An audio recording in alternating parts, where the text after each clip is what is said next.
आता माझ्या शेजारी जे उभे आहेत बिला बुदामाळी, हे आज आपल्या समोर डोळ्यात देखत हयात व्यक्तीच्या नावापुढे मयत लावून त्यांचं यादीतून नाव डावलून त्या ठिकाणी दुसरं नाव लावण्यात आलेलं आहे.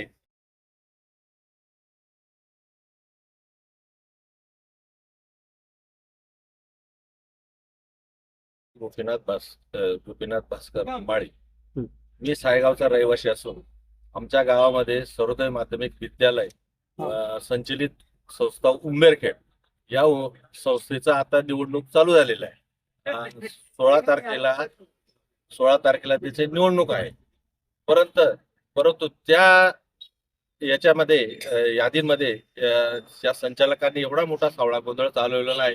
जे माणसं हयात आहेत त्यांना मयत दाखवून त्यांच्या हक्काचे किंवा नातेवाईक तालुक्याचे नसून जिल्ह्याचे नसून तर इतर जिल्ह्यातले म्हणजे त्यांना मतदान यादीत समाविष्ट करून जे हक्क ज्यांचे मतदान जे हयात आहेत त्यांना डावलून त्यांचं मतदान करून घेत आहेत आणि त्यांचे घर भरायचं ते काम करतायत. आता माझ्या शेजारी जे उभे आहेत बिला बुदामाळी, हे आज आपल्या समोर डोळ्यात देखत हयात व्यक्तीच्या नावापुढे मयत लावून त्यांचं यादीतून नाव डावलून त्या ठिकाणी दुसरं नाव लावण्यात आलेलं आहे.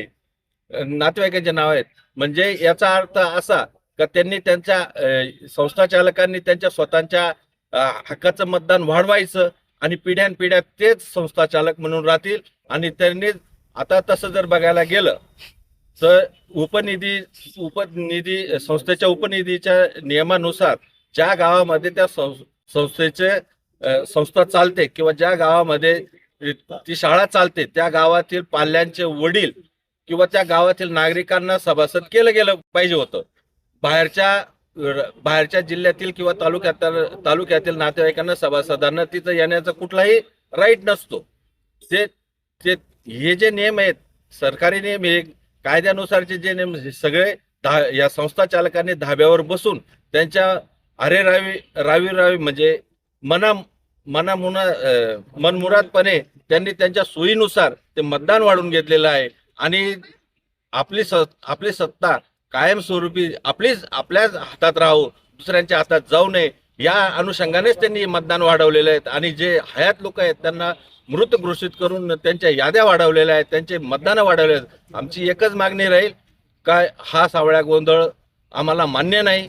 ही निवडणूक रद्द झाली पाहिजे, हिला स्टे आला पाहिजे आणि संपूर्ण यादी व्यवस्थित दुरुस्ती करून नंतरच या निवडणूक घेण्यात यावा अशी आमची मागणी राहील. तुम्हाला एखादी माहित पडलं माहिती यादी दिसते तसं जर बघायला गेलं तर निवडणूक लागू होण्याच्या अगोदर 8 ते 10 दिवस त्या सभासदांना माहिती दिली गेली पाहिजे होती. ती यादी 8 दिवस डिक्लेअर झाली पाहिजे होती. पण यांनी ती जी यादी आहे ती यादी ज्या दिवशी माघार आहे त्या दिवशीच ती यादी त्यांनी डिक्लेअर केली.